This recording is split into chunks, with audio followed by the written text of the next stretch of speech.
partir de agora, você fica com Deraldo Goulart no Brasil Regional, um passeio pela música da nossa terra. E está começando mais um Brasil Regional. O Brasil nunca se viu tão rico. Este é um programa especial, comemorativo, a edição de número 900.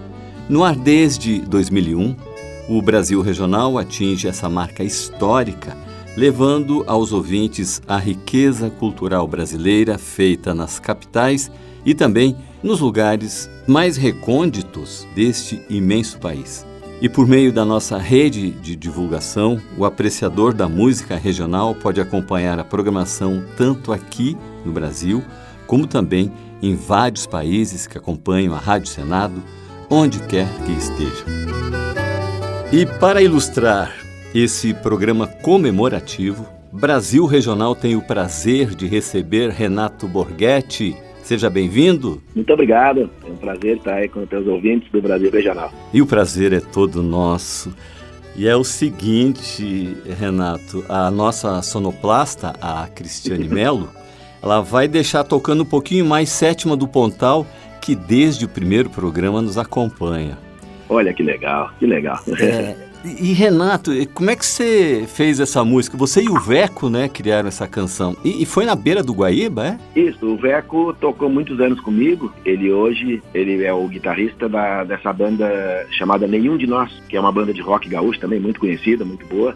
Mas antes o Veco tocava comigo, né? Em seguidinha que eu lancei o primeiro disco, em 85 acho que ele já começou a tocar. Nós fizemos essa música, ela é um ritmo ternário, na realidade ela é uma rancheira, mas a rancheira tradicional, a rancheira do gaúcha, ela é um ritmo muito alegre, assim, de dança, de baile mesmo. E a gente fez essa rancheira um pouco mais suave, mais calma, e uma característica dela também, ela tem um tempo a mais na melodia. Em vez de ser a rancheira, seria 1, 2, 3, 1, 2, 3, tariratata, tariratata. A gente colocou esse tempinho a mais, então ela ficou 1, 2, tariratata, 2 tiratarara, 3 tiratarara, 1 tirat. E esse tempo forte da acentuação, ele vai caminhando. Ele nunca fica no tempo que seria de uma rancheira tradicional. E, portanto, a gente botou daí o nome original dela, era Renga, porque parecia esse tempo assim parecia que a pessoa caminhava meio mancando, sabe? Na melodia dela é exatamente esse tempo forte da melodia, caminha, nunca fica na cabeça do tempo, né? No primeiro compasso do tempo. Mas aí depois a música ficou pronta, ela ficou assim, como eu falei, uma rancheira calma, mais lírica, assim, e a gente achou bonita a música, mas o nome muito feio. Então a gente resolveu trocar o nome de Renga para Sétima do Pontal. Que o Pontal, além do Pontal ser um lugar muito bonito, aqui na Barra do Ribeiro, em sétima, porque essa melodia todos são em arpejos de sétima, né? De sétima maior do tom, então ficou um nome um pouquinho mais de acordo com a música. Renato, no programa da edição número 100, que lá faz tempo, já lá atrás, né? A gente fez um programa especial com o Paixão Cortes. Puxa vida, que luxo. Que luxo, né? Eu também achei demais, né? Teve muita sorte também, né? Sei lá. O Paixão eu tive também a sorte de conviver muito com ele, com o Paixão Cortes e com o Barbosa Lessa, que as duas figuras, assim, talvez mais representativas do folclore gaúcho, do regionalismo gaúcho. O meu pai foi padrinho de casamento do Paixão Cortes com a Marina, então ele transitava muito ali por casa, e o Lessa também. Então eu, até quando eu era criança, eu com certeza não tinha a dimensão do que era essa dupla aí, e sorte que eu depois consegui inclusive aprender muito com eles dois, né? Até pro Paixão eu perguntei por que a gente chama o acordeon no Rio Grande do Sul de gaita, porque isso dá uma baita confusão. Todo mundo, quando eu vou para os lugares dizendo que eu toco gaita, 90% das pessoas pensam que é harmônica, né? A gaita de boca, né? Sim. As pessoas não associam a gaita ao acordeon, à sanfona. Todo mundo pensa que a sanfona não, a sanfona é como o Nordeste chama o acordeon. O acordeon é o termo correto para o instrumento, né? E a gente chama o acordeon de gaita. Eu perguntei pro Paixão, mas por quê? E aí ele explicou que é uma parte interna do acordeon, onde são colocadas as palhetas, que cada palheta corresponde a uma nota. Inclusive elas são fixadas com cera de abelha, né, para fixar, não é com cola, não é com nada. Uhum. E elas ficam colocadas uma do ladinho da outra. aí sim, parecendo uma gaita de boca, como se fosse uma gaita de boca. Então, essa explicação ele me deu. Ah, que maravilha! Ele sabia tudo, sabia muita coisa, né? Mas, Renato Borghetti, vamos ouvir um pouquinho de música agora? A Sétima do Pontal é uma música que já... Eu fico muito honrado primeiro, né, de saber que ela, desde o início, é a cortina, a abertura do programa. E o Pontal inspira muito ali. Tem o Entardecer no Pontal, que é mais ou menos na mesma vibe do... Isso aí já é um chamamézinho, né? Não é uma rancheira, mas é um chamamé, um ritmo ternário também. O Entardecer no Pontal é muito calmo também, eu acho que tem a ver com o Pontal da Barra do Ribeiro. E depois podia escutar a Barra do Ribeiro, né? Que é o município onde fica o Pontal. Ah, com certeza. E a Barra do Ribeiro é com o Guinha, né? É do Guinha Ramírez. O Guinha é outra figuraça, ele também tocou comigo muitos anos. E essa música ele compôs ali junto com todos os músicos que estavam fazendo parte da banda na época. A gente tirou assim uma semana, uns 10 dias lá na Barra, lá no Pontal, no meio do campo, para fazer uma imersão mesmo. Comia lá, tocava, botamos os instrumentos todos no galpão, assim, os equipamentos. Dali saiu um disco, né? E a Barra do Ribeiro, que foi essa música que o Guinha compôs, é a abertura do disco. Inclusive é uma música que me acompanha até hoje. Vamos ouvir.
Nesse programa especial da edição de número 900, Brasil Regional está recebendo Renato Borghetti, que sugeriu Entardecer no Pontal e Barra do Ribeiro.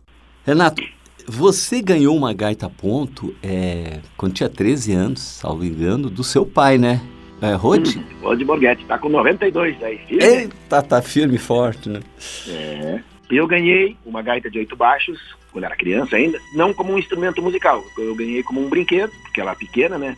E aí eu descobri que saía a música daquele brinquedo e aquela primeira gaita ainda foi o meu instrumento oficial um bom tempo. Ah, sim. E o Marcos, seu mano, também ganhou, né? Nós chegamos a tocar juntos porque o Marcos toca violão. Na época a gente fazia parte do CTG 35, o pai era da diretoria lá e coisa, e tinha uma churrascaria anexa ao CTG e o proprietário precisava de música ao vivo. Digo, olha, eu faço a gaita, ele precisava de um acompanhamento de violão e o Marcão disse, olha, eu faço. Aí montamos a dupla Os Irmãos Borghetti, saía até no jornal, tinha churrascaria e tal, música Irmãos Borghetti, mas isso faz, puxa vida, 40 e tantos, quase 50 anos atrás. Esse é o tempo também de 40 anos, né, que completou em 2024, do lançamento do Gaita Ponto, né? Esse disco é antológico. Eu tô até com ele aqui, com a cara. Você com a gaita nas costas e o cavalo de fundo ali, né? As fotos que são do Tude, né? Tude Munhoz, exatamente. Tude Munhoz, Esse disco, para mim, com certeza, eu devo muito a ele, foi o começo de tudo. Eu já tocava na época, existiam os festivais, essa coisa toda, mas a partir da gravação desse disco, o fato de eu não cantar, acontecia que eu, por exemplo, em festivais, esses eventos, eu muito mais acompanhava os cantores, tocava com outros artistas, do que fazia algum trabalho meu próprio, né? Até o momento que eu gravei esse disco, Gaita Ponto, e como esse disco ele deu certo, ele surpreendeu a gente, a mim também, a imprensa, a gravadora, tudo, eu precisei ter um trabalho individual, um trabalho próprio. Eu não tinha nem grupo para montar a banda. Aí que entra o Veco, entra o Tomada, que era um colega meu de aula, o Pérez, que era um argentino percussionista. Então eu tive que montar, meio às pressas, uma banda para ir para a estrada, né? E tudo devido a esse disco aí, né? Que é o Gaita Ponto, em 1984. E você gravava nas madrugadas, né? E tudo você mesmo fazendo, né? Não tinha gravadora por trás na época, né? A produção desse disco, a gravação toda, ela foi feita de forma independente, coisa que hoje todo mundo, independente, todo mundo pode gravar em casa, né? Uma placa boa, um microfone legal e coisa, tu pode gravar o disco em casa. Naquela época não era tão fácil gravar, até porque 3 anos antes dessa gravação, tu não conseguia gravar em Porto Alegre por um motivo óbvio, não existiam estúdios, nenhum. A maioria dos discos, o próprio Paixão Cortes, ele tem os trabalhos fonográficos dele, todos eram gravados em São Paulo ou Rio, porque era lá que tinha os estúdios, né? Mas quando eu comecei, já existiam 2 estúdios em Porto Alegre, mas a maioria deles, a maioria dos horários desses 2 estúdios, ocupados pelas gravadoras, né? Gravadoras muito fortes na época também, e eu queria fazer independente, eu queria fazer todo independente, porque eu me lembro de um disco que na época lançaram de um grupo Boca Livre, e o Boca Livre fez um disco independente, deu certo, o Brasil inteiro conheceu, então eu digo, eu queria dessa forma. E assim fiz, gravei, pegava nas madrugadas, né, que as gravadoras não estavam ocupando, 3 da manhã, 4 da manhã, eu conseguia 2, 3 horinhas, eu ia pra lá, gravava, e assim fiz o disco, gravei, mixei, a foto com o Tude Munhoz, esse que nós falamos, também fomos lá pra fora, nós tínhamos uma propriedade para fora, tiramos uma série lá em Viamão, né? Era Viamão, né? Era em Viamão, exatamente, era na faxina. Eu me lembro que fomos eu, o Tude Munhoz e o Elton Saldanha. O Elton também estava gravando o disco, ele queria umas fotos, então saímos para lá para fazer uma sessão de fotos. E aí quando vimos as fotos, naquela época tinha que esperar revelar e tudo, né? Então o Tude falou, disse, não, olha aqui, ó, eu faço esse trabalho da fotografia e eu negocio com o Juarez Fonseca, que é o super crítico de música desde aquela época até hoje. Isso. Ele faz a arte do disco, e o valor de como eu não tinha mais, os pilas estavam meio ficando pouco, né? Ele disse que eu faço por um Jeep, tinha um Jeep velho ali que estava lá em Viamão, todo meio caindo aos pedaços, então eu troco por esse Jeep, eu negocio com o Juarez, e já ficou com o Jeep, foi a forma que a gente pagou a arte da capa. E aí ficou pronto o disco, gravado, mixado, capa, tudo pronto. Eu ia lançar ele independente.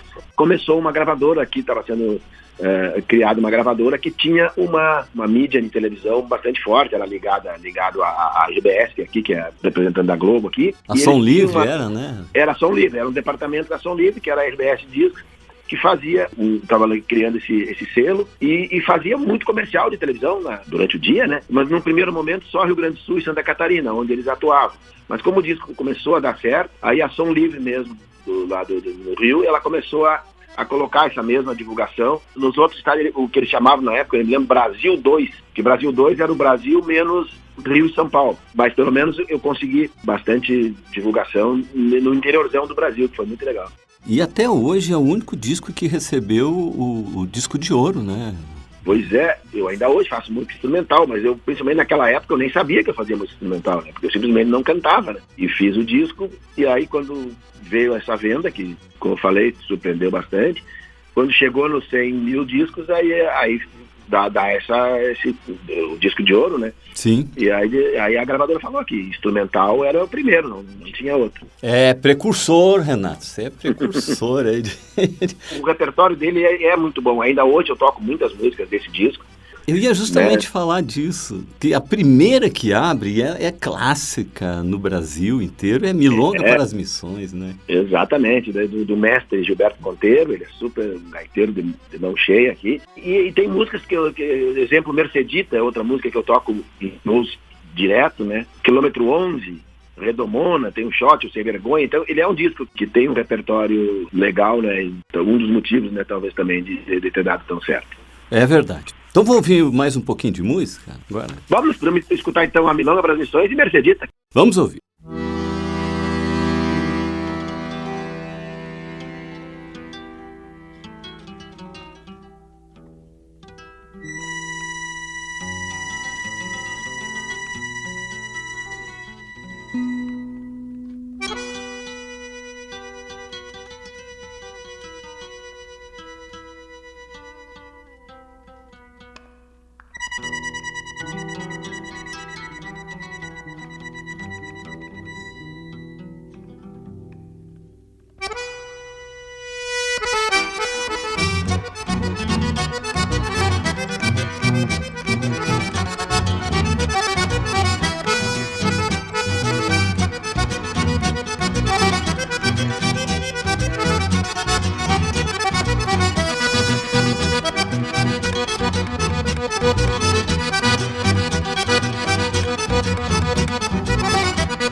Brasil Regional está recebendo neste programa especial Renato Borghetti, que acabou de sugerir Milonga para as Missões e Merceditas.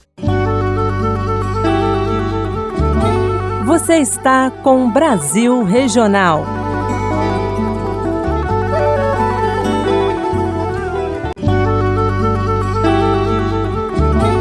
Continue com Brasil Regional.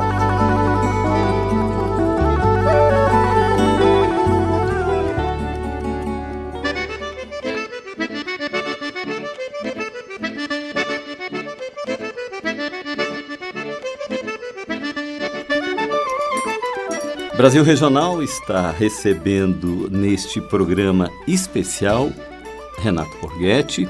Tem tanto trabalho e tantas parcerias que você já fez, né? E tem uma muito engraçada, que o Hermeto, ele começa uma melodia e diz, ó, Gaúcho, agora você termina. Eu esqueci, confesso que eu esqueci o nome da música. Mas o Hermeto, sabe que o Hermeto, o primeiro instrumento do Hermeto foi a gaita de 8 baixos, né? O pé de bode, que eles chamam, né? Pé de bode. Aí o que eu fiz? Na época existia uma fábrica lá chamada Universal, que agora não existe mais. O primeiro instrumento dele, uma gaita diatônica, uma gaita ponto, temos que fazer uma gaita para ele, né? E eles fizeram uma gaita diatônica e eu presenteei, claro, em nome da fábrica, pro Hermeto. Eu gravava, naquela época, quase sempre um disco por ano. E o Hermeto sempre compunha uma música para colocar no disco, uma inédita e composta pra gaita ponto, entendeu? E daquela forma que só ele faz, né? Exemplo, essa música que tu falou, que é o Funga Funga no Cangote. Essa mesmo, né? Funga Funga no Cangote, e sempre ele mandava a música numa fitinha cassete com toda a história e explicando como é que fez a música, o porquê de fazer a música. Então é uma coisa muito legal. Por exemplo, esse Funga Funga no Cangote, ele explicando, ó, Borghetti, tem uma parte da música ali que tu vai ter que usar o dedão explicando, porque a gaita ponto não se usa o dedo do dedão, só se usa os 4 dedos, né? E o dedão é para apoiar tem até um sulco embaixo do teclado assim, para que tu apoie o dedão para que os outros 4 dedos fiquem mais firmes. E eles, para fazer essa frase, tu vai ter que usar o dedão. Não tem jeito. E eu tentei de tudo que é jeito, mas não se usa dedão na gaita ponto. Né? Tentei de tudo que é jeito com os 4 dedos, não teve jeito. Botando o dedão e apoiando a gaita com a base da mão, sem usar o dedo, ficou a frase fácil, né? Ele sabe mesmo. Ele conhece, né? Sabe muito. O campeão. O campeão. Ele fez aí o Funga Funga no Cangote. A outra que ele compôs, ele fez o Corra Se Puderes. Corra Se Puderes, que ele fez uma música toda intrincada, complicada de tocar, e aí chega, e aí no fim tu pega e dobra ela, tá? Tem que dobrar a velocidade, não pomba, tá? Então, aí você me quebra, né? É bem as coisas dele, né? Mas vale muito a pena, você aprende demais. Ah, com certeza. Ele é referência mundial, é o honoris causa lá de música. E firme tocando. Em seguida eu tô tocando em algum lugar aí, tá ele junto, ou passou pelo palco, passou por aquele festival, ou vai estar em seguidinha. Então, Borghetti, vamos ouvir mais um pouquinho de música?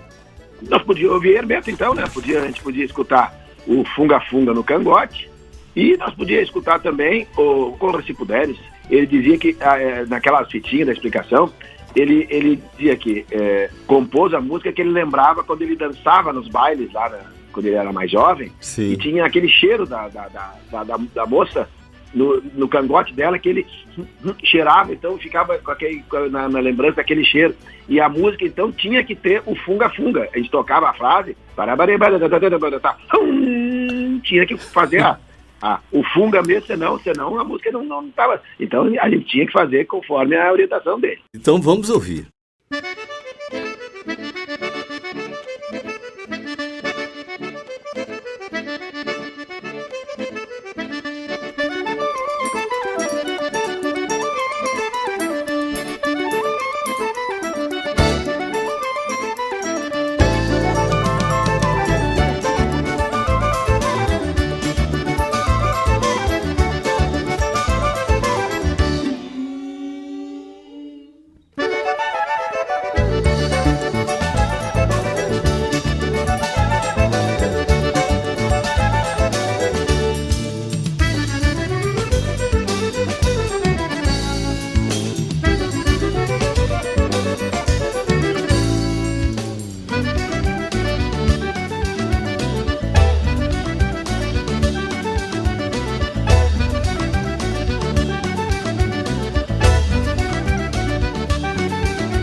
Brasil Regional está recebendo Renato Borghetti, que sugeriu Funga Funga no Cangote e Corra Se Puderes.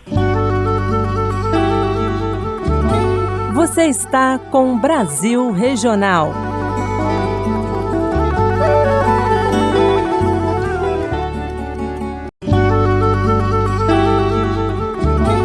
Continue com Brasil Regional.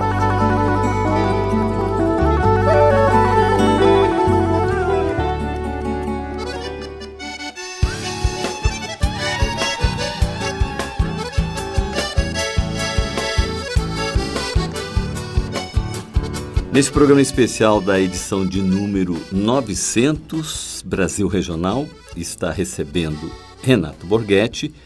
Renato, você com o seu filho e o violonista, o Neuro Júnior, vocês têm um trio também, né? Porque você tem o quarteto que eu vi aqui no Clube do Choro, né? Que é com o Vitor Peixoto, o Daniel Sá e o Pedrinho Figueiredo, mas tem esse trio também que eu vi no CCBB aqui em Brasília. É muito legal, porque eu brinco, tem uma geração nova aí de músicos, no Brasil, mas aqui no Rio Grande do Sul não é diferente, que eles estão voando, então, assim, eles criaram aqui um coletivo chamado Pedra Redonda, onde tem o estúdio, eles se reúnem, gravam, fazem a produção de outros trabalhos de outras pessoas. Então é muito bonito e para mim é legal porque, queira ou não, a gente vai ficando já com o tempo, no bom sentido, não é mas um pouco mais preguiçoso, né? Acomodado, né? Acomodado em todos os sentidos, às vezes até musicalmente, mas acomodado, daqui a pouco tem uma viagem longa, de ter que fazer um trecho, ter que dirigir, por exemplo, já dirigi tanto, então eu tava mais preguiçosão nesse sentido. E agora tocando com esses dois aí,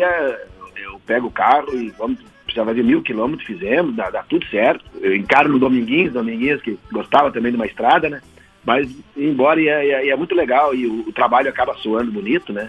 Então eu já oficialmente essas duas formações. O trabalho de quarteto, que como tu falou, o Daniel Sá, o Vitor Peixoto e o Pedro Figueiredo. O Daniel e o Pedrinho já tocam comigo há 35 anos, né? E essa formação agora em trio, que é com o Pedro Borghetti, meu filho, e o Neuro Júnior. E é bonito de ver. É bonito. Tudo é lindo. Eu sou suspeito.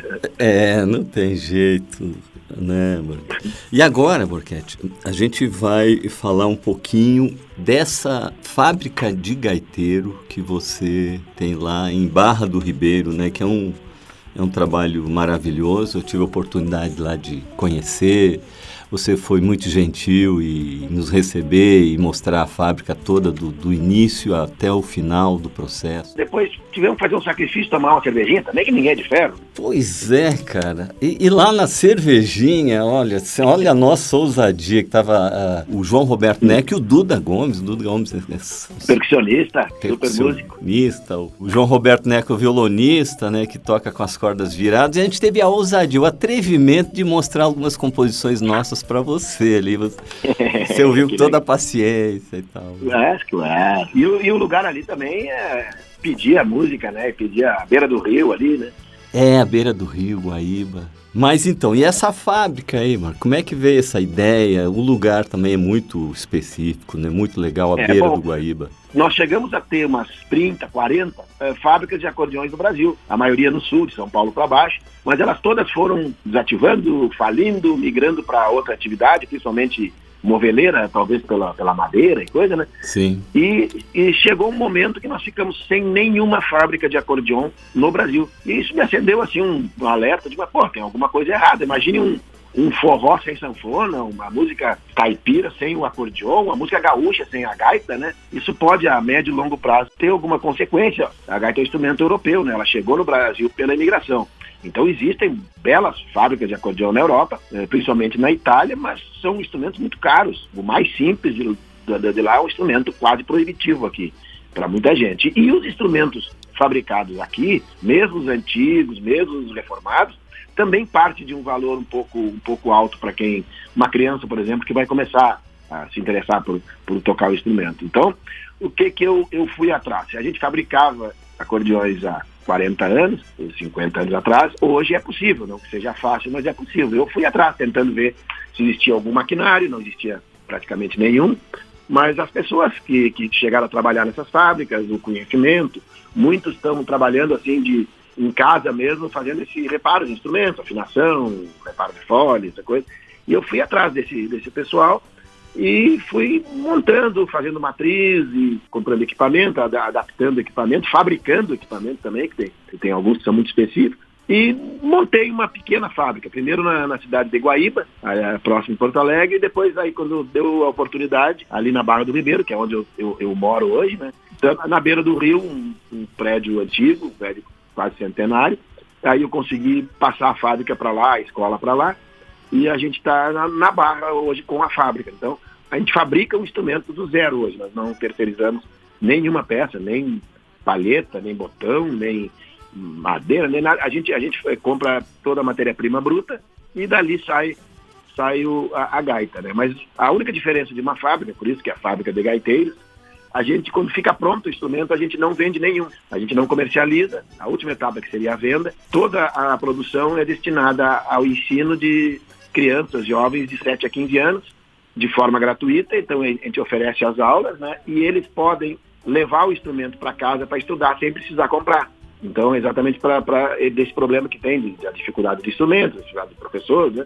A gente consegue apresentar o instrumento para a criança. Aí depois, se querem comprar um instrumento, seja importado, ou seja antigo, reformado, ou de uma fábrica que agora existe no Rio Grande do Sul, é uma fábrica chamada Minuano, ali em Tuparandi, perto de Santa Rosa, que faz um instrumento acessível, bom, honesto, e ali é a fábrica na Barra do Ribeiro. E nós temos outras 24 escolas no Rio Grande do Sul e Santa Catarina.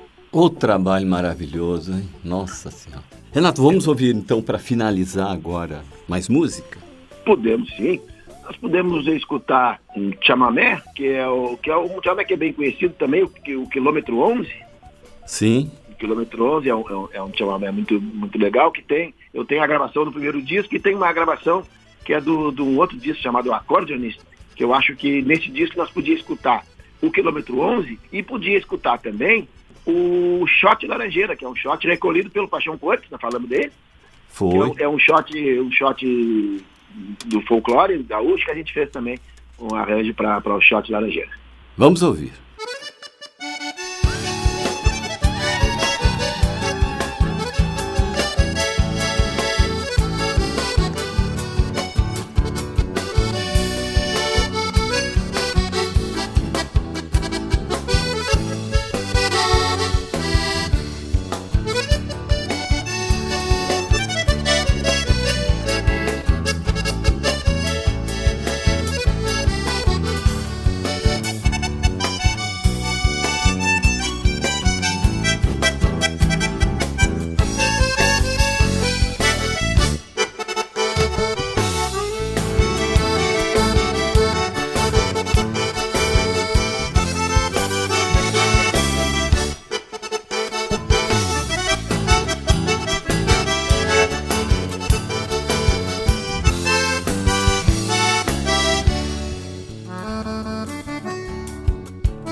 Brasil Regional, neste programa especial, está recebendo Renato Borghetti, que sugeriu Quilômetro 11 e Shot Laranjeira. Mas, Borghetti, o papo tá bom, a conversa tá boa, né? Teria tanta coisa para falar ainda lá das suas apresentações na Áustria, na Europa, né? Que você tem você vai para lá seguido, né? Vamos, seguido a gente vai leva de volta a gaita para a origem, né? A origem da gaita é austríaca, né? Foi um austríaco que inventou o acordeão. Foi ele, eu esqueci o nome dele agora. Cirilo Damiani. Esse é mesmo, esse aí. Esse aí, você sabe tudo, né? Então, Borghetti, nossa, que imensa alegria tê-lo aqui no Brasil Regional. Você que é uma referência na música instrumental brasileira, né? No exterior também. Sua maneira de tocar, sua paixão pela música, né? Isso incentiva também muitos jovens a seguir na música, acreditando que é possível ter uma carreira, né? Assim como o teu trabalho na fábrica de gaiteiros também é um indicativo disso. Então, só alegria aqui, Renato, ter você no Brasil Regional.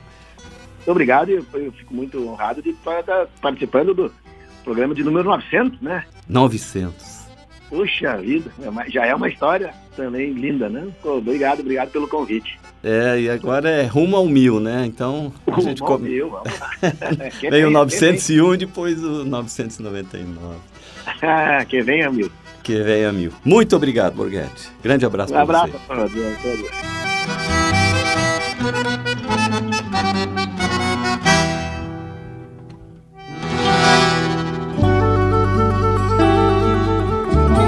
Acabamos de apresentar Brasil Regional.